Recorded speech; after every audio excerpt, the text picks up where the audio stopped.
آج رسول اللہ دنیا میں موجود ہوں، ہم اپنا چھوٹے سے چھوٹا مسئلہ، بڑے سے بڑا مسئلہ ڈائریکٹ رسول اللہ کے سامنے جا کے رکھیں گے، بالکل رکھیں گے۔ السلام علیکم ورحمۃ اللہ وبرکاتہ۔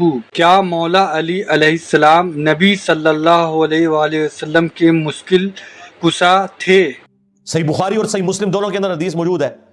حضرت ابو ہریرہ کہتے ہیں کہ میں نبی صلی اللہ علیہ وآلہ وسلم سے جو سنتا تھا بھول جاتا تھا، میں نے آپ سے شکایت کی تو نبی صلی اللہ علیہ وآلہ وسلم نے فرمایا کون ہے جو آگے بڑھے اور میں اس کے لیے دعا کروں اور وہ کبھی نہ بھولے؟ تو کہتے ہیں سب سے پہلے میں آگے بڑھا، حضور نے کہا اپنی چادر ادھر کر، اور آپ نے یوں کر کے چادر میں رکھا اور کہا اسے اپنے سینے سے لگا لے۔ میں علماء عرب اور وہابی علماء کی اس تقسیم کو نہیں مانتا جو وہ کہتے ہیں ما فوق الاسباب اور ما تحت الاسباب۔ میں کہتا ہوں کہ اللہ کے نبی علیہ السلام ما فوق الاسباب چیزیں بھی اللہ کے اذن سے دے سکتے ہیں۔